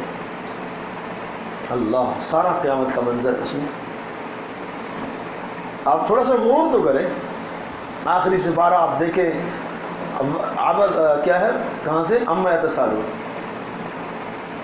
سورہ نبا آخرت، نازعات آخرت، عبس آخرت، کورت آخرت، اور اس کے بعد السماء انفطرت آخرت، ویل للمطففین آخرت۔ یہ سب آخرت کو بیان کر رہی ہے، سب آخرت کو بیان کر رہی ہے۔ اس سے پہلے سورہ مرسلات آخرت، قیامہ، دہر، سب آخرت۔ تو ہر سورت سے ایک ایک بات لے لیں، زیادہ نہیں لے سکتے ہو تو ایک ایک لے لو۔ تھوڑی سی محنت کی ضرورت ہے نا، کہ مجھے اللہ کا پیغام لوگوں تک پہنچانا ہے۔ اندر اگر حب اور اندر جذبہ ہو، اندر ایک تڑپ ہو کہ مجھے یہ پیغام اللہ کا لوگوں تک پہنچانا ہے، اللہ نے میرے سر پر اتنا بوجھ ڈالا ہے، اتنا بوجھ کہ آسمان و زمین جس بوجھ کو نہیں اٹھا سکے وہ میں نے اٹھایا ہے، تو اس پیغام کو مجھے لوگوں تک پہنچانا ہے۔ یہ اندر تڑپ تو پیدا کرو، یہ اندر چنگاری تو آئے کہ مجھے یہ پیغام اللہ کا پہنچانا ہے، نہیں پہنچاؤں گا کل قیامت کے دن مجھ سے پوچھ ہوگی۔ اور آپ جانتے ہو نا کہ رمضان میں لوگوں کے دل کیسے نرم ہوتے ہیں، تھوڑا سا آپ پیغام اللہ کا سنائیں گے، دل نرم ہو جائیں گے، گناہوں کو چھوڑ دیں گے، نیکوکار بن جائیں گے۔ کیا قرآن مجید میں یہ تاثیر نہیں ہے؟ تقشعر منہ جلود الذین یخشون ربہم، رونگٹے کھڑے نہیں ہوتے؟ اللہ کے کلام کے سامنے آدمی کے دل نہیں نرم ہوتے؟ ہوتے ہیں نا۔ آپ نے پیغام سنایا کب ہے؟ جب لوگوں کے دل کیسے نرم ہوں گے؟ عمر بن خطاب رضی اللہ تعالیٰ عنہ کا دل کیسے نرم ہوا تھا؟ کیا رسول پاک صلی اللہ علیہ وسلم کو قتل کرنے کے لیے نہیں جا رہے تھے؟ دل کہاں سے نرم ہوا؟ قرآن سن کر نا، قرآن کا معنی سمجھتے تھے۔ ہمیں چونکہ نہیں آتا اس لیے ہمارے دل نہیں نرم ہوتے۔ تو یہ آپ کی بہت بڑی ذمہ داری ہے کہ قرآن کا پیغام آپ لوگوں تک پہنچاؤ۔ تو میں یہ عرض کر رہا ہوں کہ وہ حضرات کہ جنہوں نے قرآن مجید کا ترجمہ پڑھ لیا، اگر پورا بھی نہیں پڑھا ہے، 10 پارے پڑھ لیے ہیں، 20 پارے پڑھ لیے ہیں، تو وہ پورے خلاصے کو لیں۔ اور اس کے لیے ہمارا خلاصہ چھپا ہوا ہے، وہ مجھ سے لے لیں، اور وہ کسی وقت میرے پاس آئیں، میں لکھوا لوں گا، میں ترتیب بناؤں گا آپ کے ساتھ بیٹھ کر. آپ لکھ کر رکھیں اپنے قرآن کے کناروں پر، حاشیے پر آپ لکھ دیں، اور تاکہ آپ دن کو ایک نظر اس کو دیکھیں، اور پھر رات کو آپ جب تراویح میں اب سنیں. جو ساتھی ہمارے ساتھ چل رہے ہیں، کتنے ساتھی ہیں، انہوں نے گزشتہ سال خلاصہ پورا بیان کیا، کئی سالوں سے خلاصہ بیان کر رہے ہیں. الحمدللہ ثم الحمدللہ. بات ذوق کی ہے، تڑپ کی ہے، محبت کی ہے، لگن کی ہے. وہ مجھ سے بیٹھ کر لکھوا کر لے جاتے تھے اور جا کے مجمع میں بیان کرتے تھے. تو کوئی نہ کوئی پیغام تو لوگوں کو جاتا ہے نا، سنایا انہوں نے. اب دوسرا مرحلہ ان ساتھیوں کا ہے کہ جو عالم نہیں ہیں، جنہوں نے نہیں پڑھا. تھوڑی سی محنت اگر کریں تو خلاصہ وہ بھی سنا سکتے ہیں، لیکن اگر خلاصہ نہیں کر سکتے تو ایک چھوٹا سا پروگرام میں ان کے لیے لے کے آیا ہوں. کم از کم قرآن مجید میں 90 پیغام وہ ہیں، 90 آیات جو یا ایھا الذین آمنوا سے شروع ہو رہی. یہ تو سنا دو. مجھے آپ یہ بتاؤ جوانوں، دوستوں، کہ 9 میٹرک میں آپ کے امتحان اگر چل رہے ہیں اور اسلامیات میں آ جائے کہ آپ نے آج سورہ کوثر کا خلاصہ سنانا ہے، آج سورہ واقعہ کا خلاصہ سنانا ہے، اور اس پر آپ کو 70 نمبر ملتے ہیں، تو دیکھو پھر نمبروں کے لیے کیا کریں گے؟ یاد کریں گے کہ نہیں کریں گے؟ سبحان اللہ. سمجھے جی؟ وہ ایک دن میں، ابھی پچھلے دنوں کی بات ہے، تو دوپہر کو سو رہا تھا، آرام میں تھا، تو فون آیا جی، اور جی بچہ امتحان دے رہا ہے، کوئی لفظ پوچھنا ہے، قرآن کی آیت کا ترجمہ پوچھنا ہے. میں نے کہا میں معذرت چاہتا ہوں، پہلے اگر میرے پاس آپ ترجمہ سیکھنے کے لیے آتے تو میں ضرور بتاتا. میں اب کیسے آپ کو بتاؤں؟ پتہ نہیں اس وقت یہ میرا بتانا شرعاً جائز بھی ہے یا نہیں ہے، کہ تم ادھر سے چیٹنگ کروا رہے ہو، نقل کروا رہے ہو، مجھ سے تم تعاون لے رہے ہو. میں کیوں؟ وہ پوچھنا بھی صرف اس لیے ہے کہ امتحان میں پاس ہو جائے. یہ سوچ بن گئی ہے ہماری. کیا قرآن اس لیے آیا ہے بس امتحان پاس کرنے کے لیے آیا تھا؟ ظلم ہے، زیادتیاں ہیں، قرآن کے ساتھ ظلم ہے. اس لیے تو پھر بس اس کا ضابطہ سمجھو. اللہ کے نبی نے فرمایا کہ اللہ اس کے ذریعے سے قوموں کو عروج دیتا ہے اور قوموں کو زوال دیتا ہے، اس قرآن کے ذریعے سے. حضرت شیخ الہند نور اللہ مرقدہ مالٹا کی جیل میں 2.5 سال کا زمانہ گزرا. جب رہا ہو کر وہاں سے واپس آئے، پورے ہندوستان کی اسلامی اور دینی قیادت جن کے ہاتھ میں تھی، اور انگریز کے خلاف جو انہوں نے بغاوت کی، بہت بڑا کام تھا ان کا. سمجھے جی؟ اور انگریز کو وہاں سے نکالنے میں بہت بڑا کردار ہے ان لوگوں کا.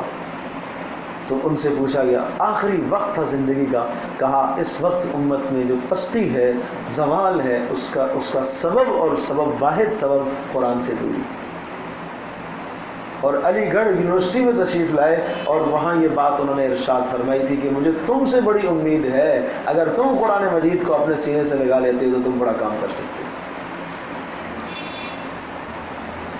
یہ ملا اور مسٹر کا فرق ہٹائیں، معاشرے سے اس فرق کو دور کریں. آپ بھی قرآن کا پیغام لوگوں کو سنا سکتے ہیں نا. آپ نے یونیورسٹی میں پڑھا ہے، آپ نے کالج میں پڑھا ہے، آپ پیغام قرآن کا نہیں سنا سکتے لوگوں کو؟ کیا آج آپ معاشرے میں دیکھیں نا، کتنے لوگ نہیں سناتے؟ مدرسے سے ڈگریاں جنہوں نے نہیں لی ہیں، نہیں پڑھا ہے، آپ سنا سکتے؟ آپ کسی مستند عالم کی نگرانی میں آئیں اور آپ کچھ سیکھیں، 1 سال سیکھیں، 2 سال سیکھیں، سیکھ کر آپ قرآن کا پیغام لوگوں کو بتائیں. تو یا ایھا الذین آمنوا سے جو شروع ہونے والی آیات ہیں، کم از کم وہ آیتیں ایسے بچے یاد کر لیں، اس کا ترجمہ یاد کر لیں اور وہ لکھ لیں، تو وہ پھر کم از کم وہ پیغام آپ لوگوں کو سنائیں. نکالو.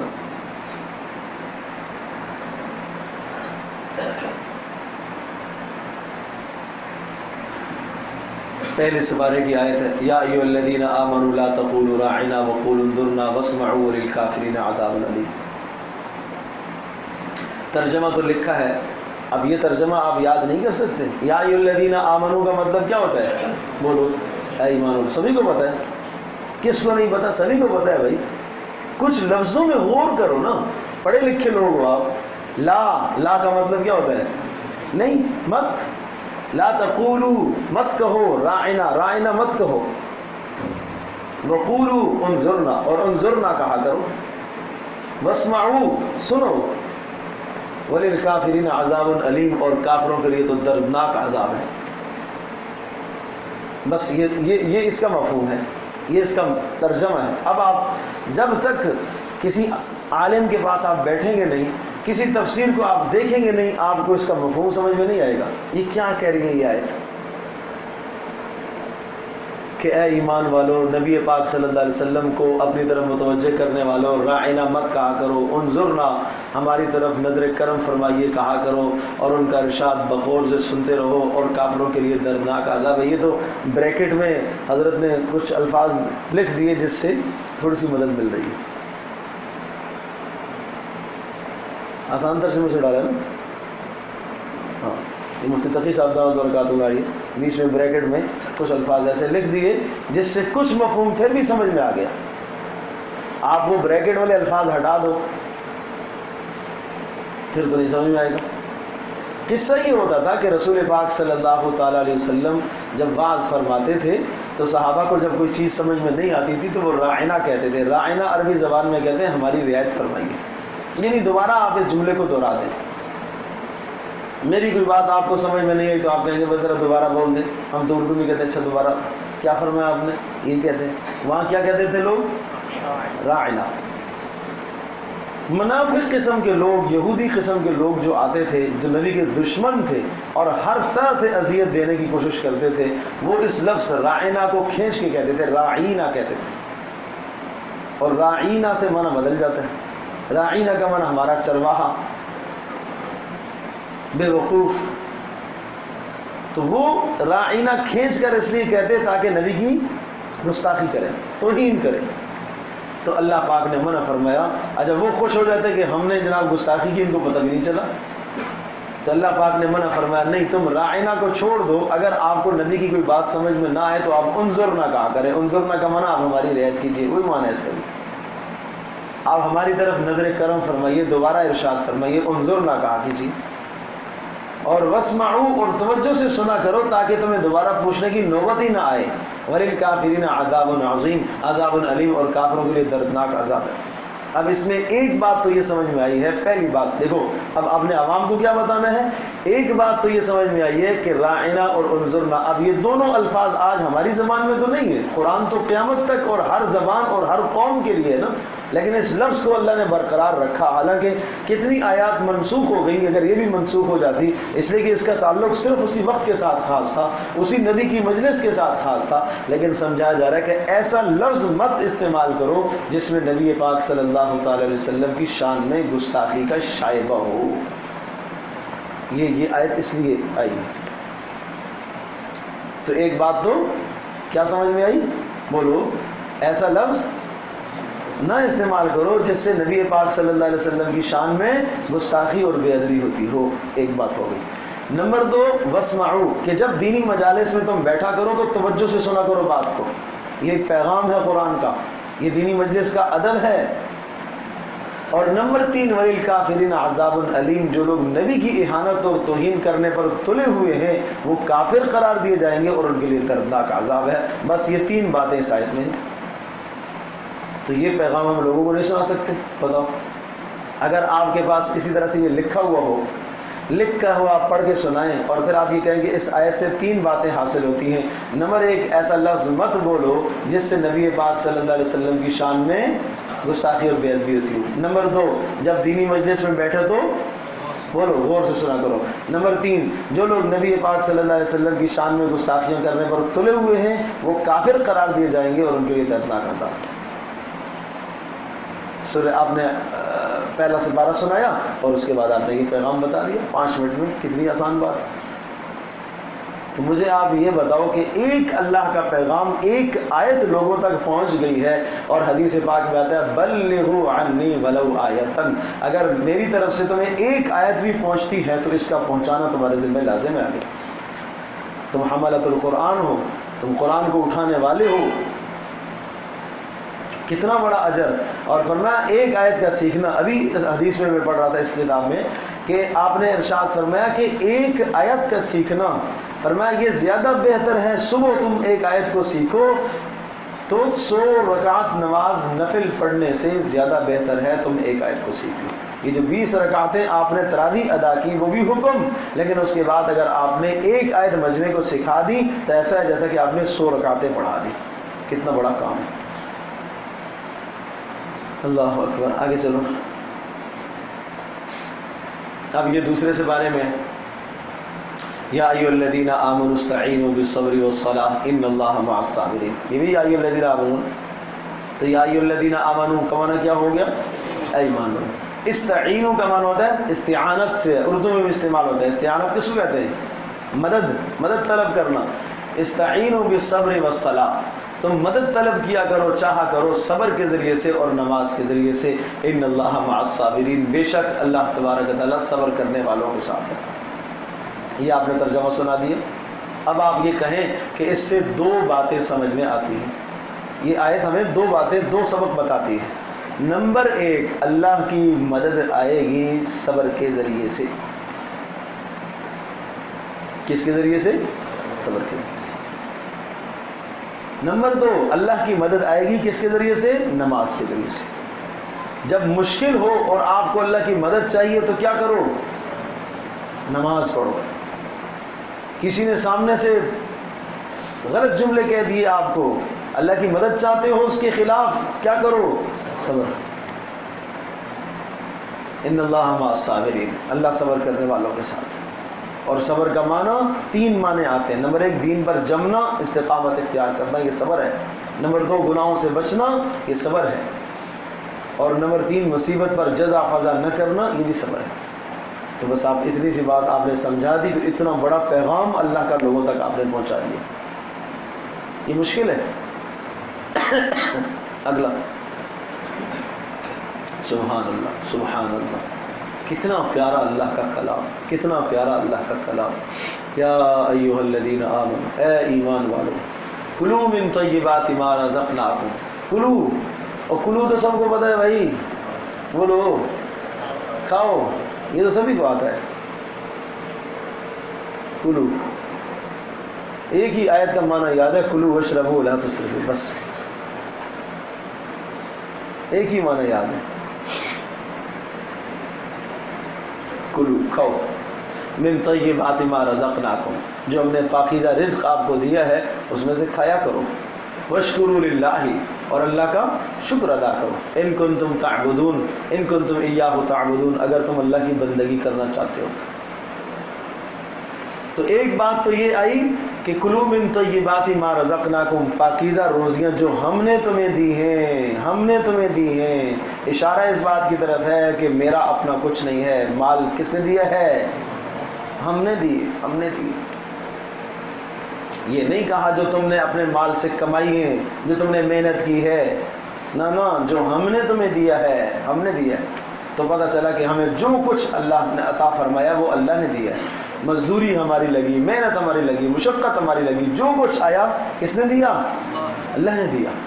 تو ایک بات تو یہ سمجھ میں آئی کہ ہم یہ عقیدہ اور نظریہ رکھیں کہ ہمارے پاس جو مال و متاع، سامان، نعمت، وہ سب کس کی طرف سے؟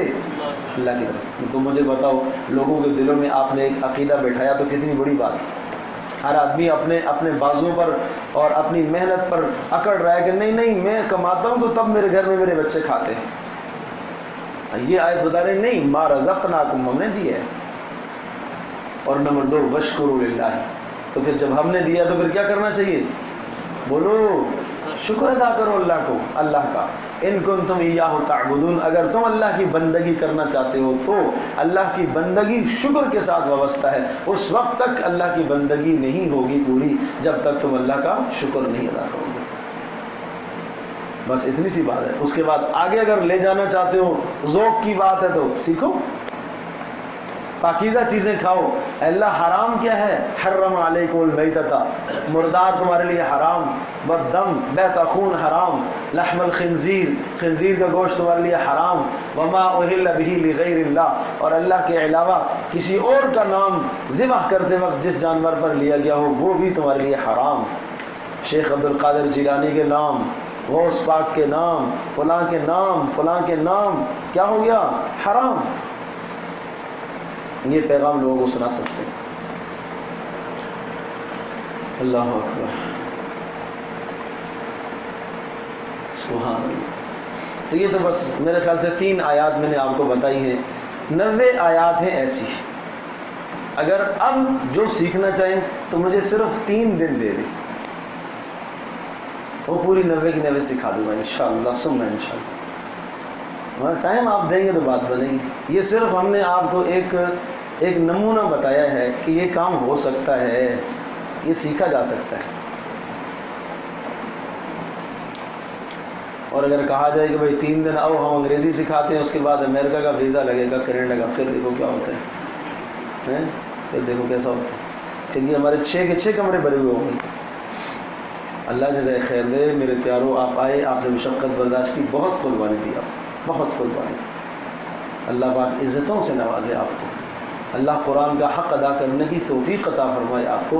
لیکن بس میں صرف آپ سے جو ایک درد تھا وہ میں سنانے کی کوشش کرتا ہوں۔ مجھے آپ یہ بتاؤ کہ کیا یہ کام ہو سکتا ہے، نہیں ہو سکتا؟ کوئی ایک حافظ کھڑا ہو جائے مجھے بتائے، جو عالم نہیں ہے، کوئی کھڑے ہو جائے، وہ اس کو کیا سمجھ میں آیا ان 3 آیات سے، کیا وہ یہ پیغام سنا سکتا ہے لوگوں کو؟ کوئی بتاؤ بھائی، شہیر کھڑے ہو جاؤ، تمہارا پرانا شاگرد ہے اس لیے بولو۔ پہلی آیت میں آپ نے کیا سمجھا؟ کیا ہے؟ لا تقولوا راعنا وقولوا انظرنا واسمعوا للکافرین عذاب علیم۔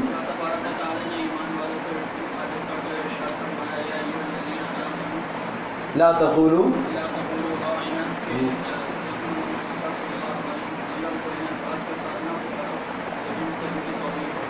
ہاں ایسے الفاظ نہ کہو جس سے توہین کا شائبہ ہو، اور نبی کی مجلس میں جب بیٹھو تو توجہ سے سنا کرو۔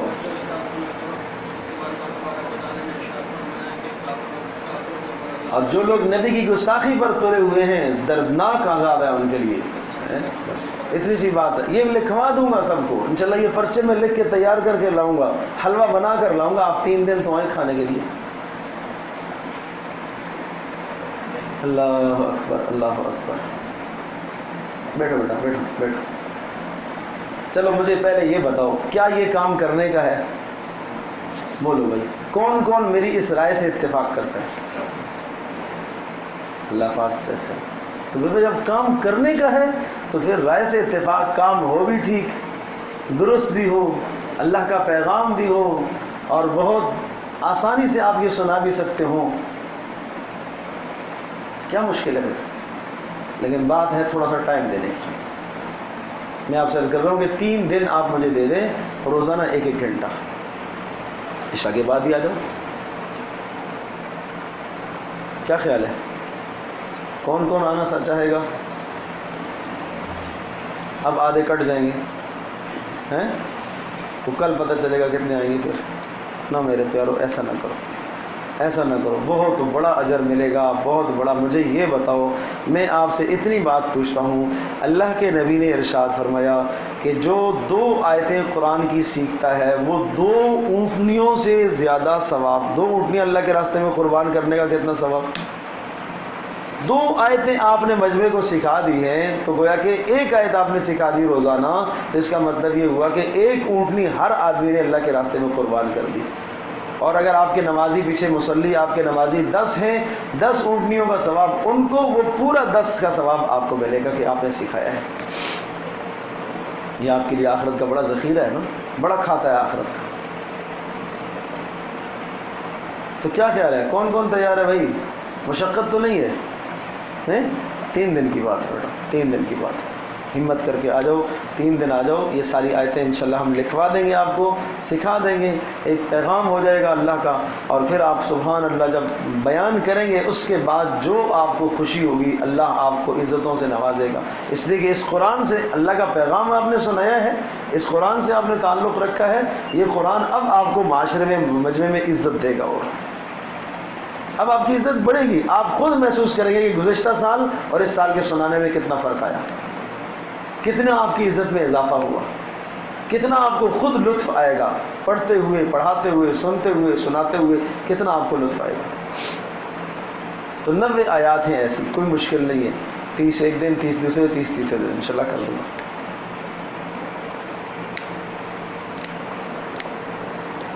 ٹھیک ہے؟ تو اگر کوئی ساتھی محسوس نہ فرمائے تو وہ نام لکھوا دیں.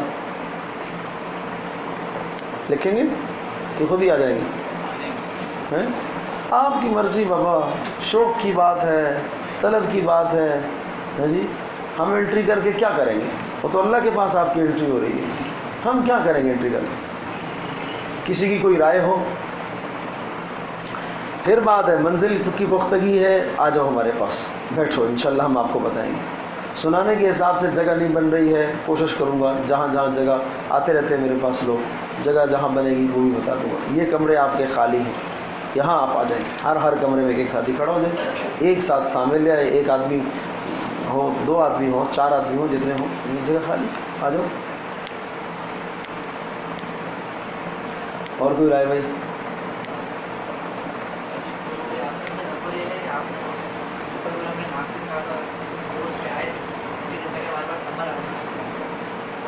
ٹھیک ہے، اور کیا کریں؟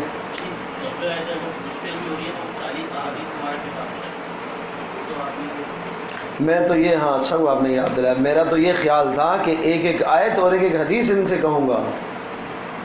آپ نے کام اور مختصر کر دیا. 40 کتاب حدیث کا ایک کتابچہ بھی ہمارے پاس ہے، لیکن میری یہ چاہت یہ تھی کہ میں آپ کو یہ کورس دوں گا کہ یہ آیات بھی اور ساتھ ساتھ ایک آیت ایک حدیث، ایک آیت ایک حدیث. ارے کیا مشکل ہے 90 آیات بھائی، کیا مشکل ہے؟ کوئی مشکل نہیں ہے. یہ تھوڑی سی آپ نے ابھی توجہ دی تو دیکھو سمجھ میں آ گیا. پھر آپ لکھ لیں گے، پھر ہم بھی انشاءاللہ زندہ رہے آپ کے ساتھ ہیں. آپ فون کر کے ہم سے پوچھ لیں وہ یہ یہاں مفہوم سمجھ میں نہیں آیا، یا نہیں آیا، یا نہیں آیا. چلو اگر آپ 90 نہیں کر سکیں گے تو کم کر لیں. جو آیت آپ سمجھ رہے ہیں کہ مشکل ہے میں اس کو نہیں بیان کر سکوں گا، جو آیات لمبی ہیں ٹھیک ہے آپ لے لیں. آپ مختصر آیت، یہ تو آسان ہے نا، یہ تو آپ نے لے لی. لمبی جو آیت، ترجمہ آپ نہ کریں، کوئی بات نہیں، آپ ترجمہ نہ کریں. آپ کے پاس لکھا ہوا پیغام ہو کہ یہ آیت ہے، نیچے لکھا ہوا ترجمہ آئے گا، اس لکھے ہوئے ترجمے کو آپ پڑھ لیں، لوگوں کے سامنے سنا دیں. پھر اس کے اندر 3 باتیں بھائی، نمبر 1، نمبر 2، نمبر 3، بس وہ باتیں آپ سنا دیں، بس ختم. بڑی آیت ہے، اس کا ترجمہ آپ مت سنائیں. یا ایھا الذین آمنوا اذا تداینتم بدین الی اجل مسمى، بڑی آیت ہے، ٹھیک ہے کوئی بات نہیں، آپ ترجمہ نہ پڑھیں. اس کا خلاصہ میں لکھوا دوں گا کہ اس آیت کے اندر 4 باتیں ہیں، 5 باتیں ہیں، 6 باتیں جو بھی ہیں، نمبر 1، نمبر 2 آپ کے پاس لکھی ہوئی ہیں پرچے پر، آپ وہاں پڑھ کے سنا دیں. کیا خیال ہے؟ مشکل تو نہیں ہے، آسان ہے نا. اب آپ جھجک اپنے آپ کو کہیں گے میں کیسے لوگوں کے سامنے بیان کروں گا، لوگوں کی طرف میں دیکھوں گا تو لوگ تو سارے میرے چہرے کو دیکھ رہے ہوں گے. تو کوئی بات نہیں بھائی، آپ کا چہرہ خوبصورت اللہ نے بنایا ہے جبھی تو لوگ دیکھ رہے ہیں. اللہ نے آپ کے چہرے پر قرآن کا نور رکھا ہے تو دیکھ رہے ہیں. تو مجھے یہ بتاؤ، وہ ٹی وی میں جو اینکر ہوتے ہیں وہ شرماتے ہیں؟ کیا کیا حرکتیں کر رہے ہوتے ہیں، وہ شرماتے ہیں؟ وہ یہ تو نہیں کہتے لوگ دیکھ رہے ہیں. سبزی ٹماٹر پیاز بیچنے والا کہتا ہے نہیں یار میں آواز لگاؤں گا تو لوگ سن رہے ہیں. بھائی وہ تو آواز لگائے گا تو کچھ بکے گا. ہم آواز لگائیں گے تو ہمارے لیے کوئی جنت بنے گی نا. ہم تو اللہ کے نمائندے ہیں، ہم اللہ کی آواز لگائیں گے، کیوں شرمائیں ہم؟ وہ کبھی کبھی ہم ٹرین میں جاتے ہیں سفر میں تو میں ساتھیوں سے کہتا ہوں کہ بھائی چلو یار نماز کا ٹائم ہے. تو اب میں آپ کو ایک چھوٹا سا قصہ سناتا ہوں، یہ بات کیسے شروع کرنی ہے.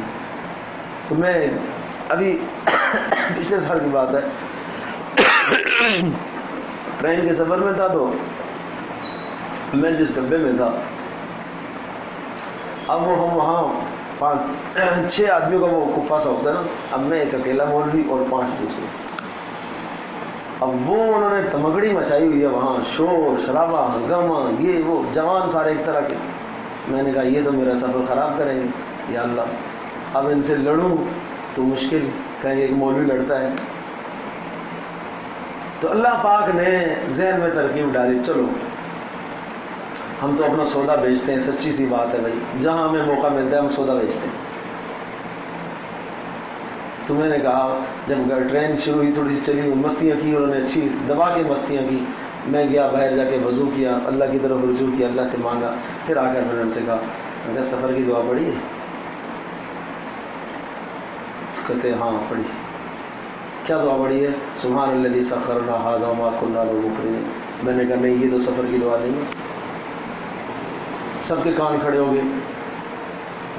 تو پھر کہنے لگے کیا ہے؟ میں نے کہا یہ تو گاڑی، یہ تو سواری کی دعا ہے، سفر کی دعا تو الگ ہے. پھر میں نے ان کو حدیث سنائی. اچھا بہرحال مسلمان تو ہے نا، اندر چنگاری ایمان کی تو ہے. نبی پاک صلی اللہ علیہ وسلم کا مبارک نام سن کر آدمی کچھ نہ کچھ تو حیا آ ہی جاتی ہے، سہم کے بیٹھ جاتا ہے کہ اچھا اللہ کے نبی کا نام اس کی زبان پر صلی اللہ علیہ وسلم آ گیا تو مطلب اندر کوئی چنگاری ہے اس کے پاس. یہ مسلمان بڑا قیمتی ہے. تو پھر میں نے ان کو دعا سنائی. سارے توجہ ہو گئے، اوپر برتھوں پر بھی جو تھے، جو نیچے سارے مجھے دیکھ رہے، میری شکل کو دیکھ رہے. میں نے دعا سنائی. میں نے کہا اچھا میں دعا پڑھتا ہوں، تم اس پر آمین کہو، اس لیے کہ تمہیں ساری تو یاد نہیں ہوگی.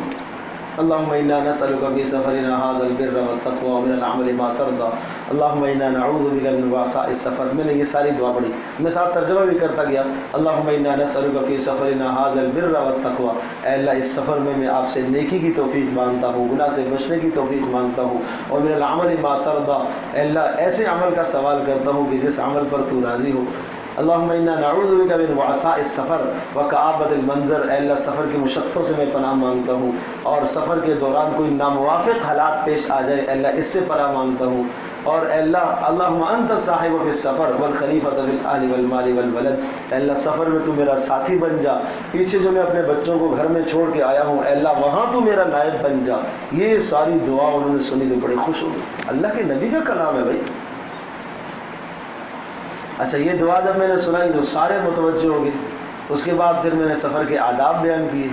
پھر میں نے یہ بتایا کہ سفر کیسے کرنا ہوتا ہے، سفر کو سفر کیوں کہتے ہیں، اس لیے کہ سفر میں ساتھی کے حالات روشن ہوتے ہیں، پتہ چلتا ہے کہ کس کی کیا حرکتیں ہیں. پھر سب سہم کے بیٹھ گئے اچھا یار تو غلط.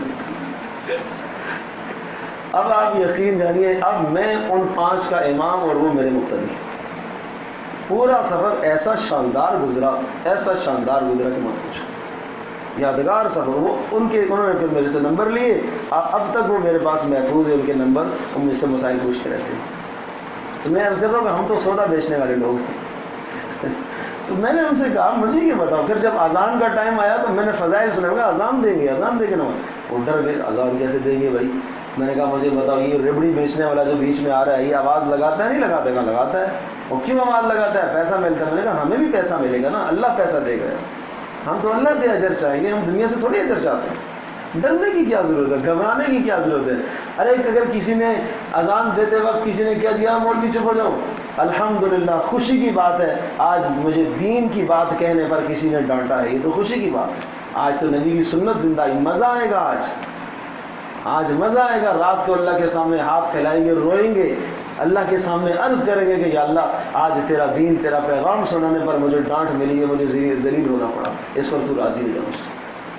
کیا یہ کوئی کم سودے ہیں؟ ہمت کی بات ہے. کیوں ہمت چھوٹی کرتے ہو؟ آپ اللہ کے نمائندے ہو، اللہ کے سفیر ہو، اللہ کا پیغام آپ نے سنانا ہے لوگوں کو.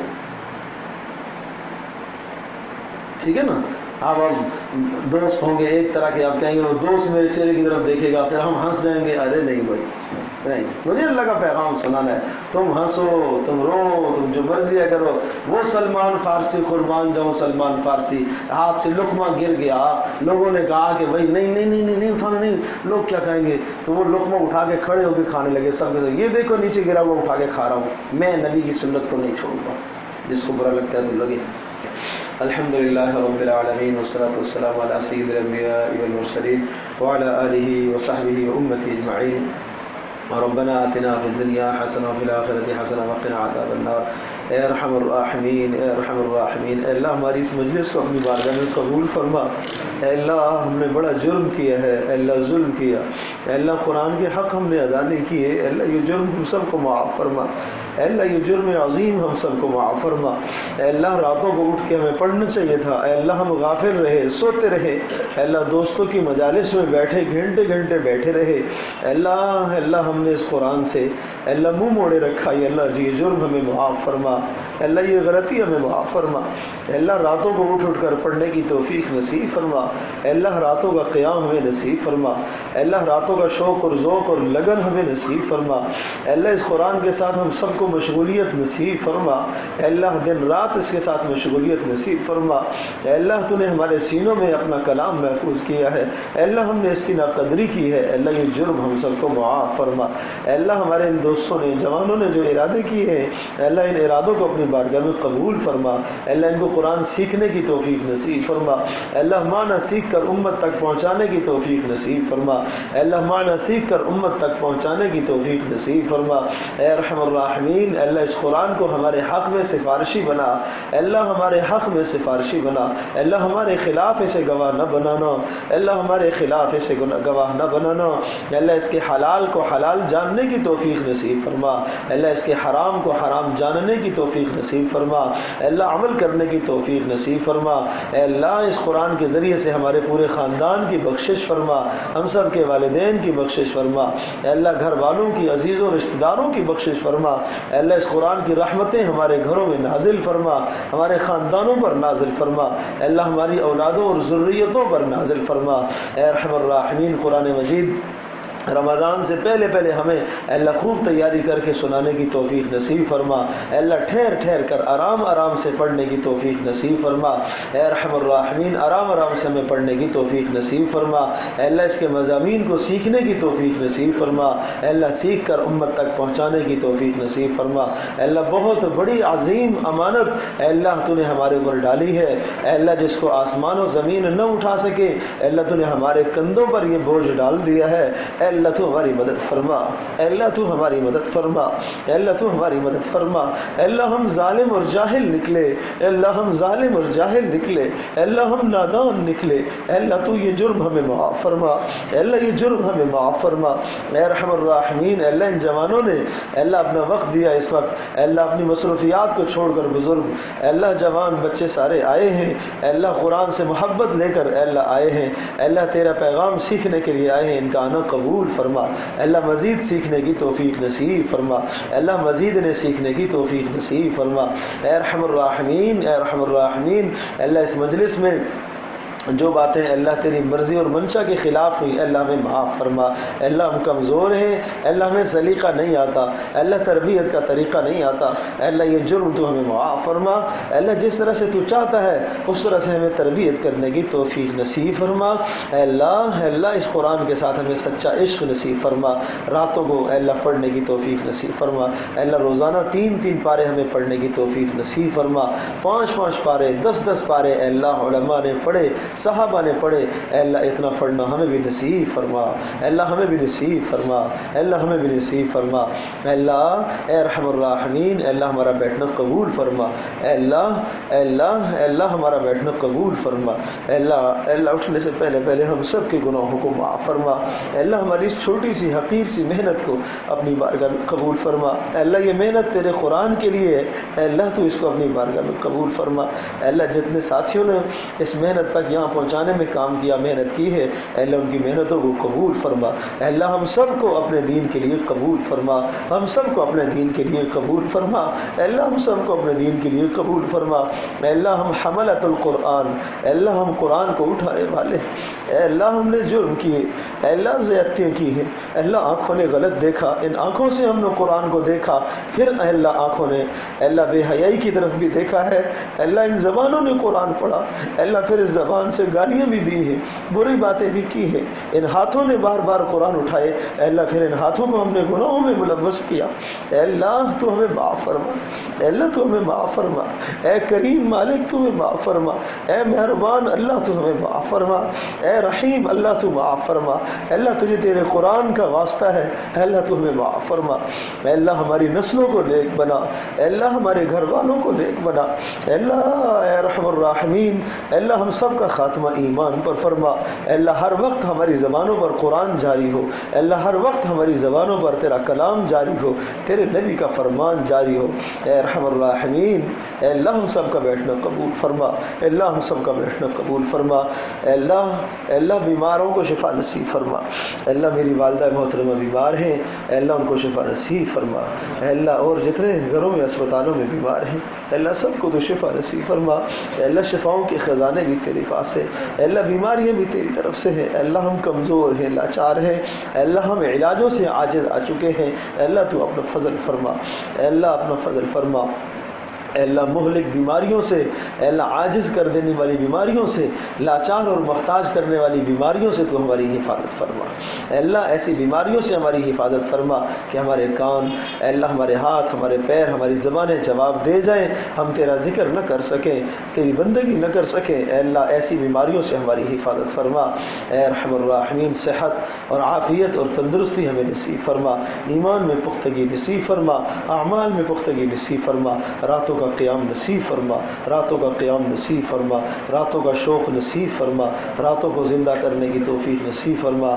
وصلی اللہ تعالی علی خیر خلق محمد وسلم۔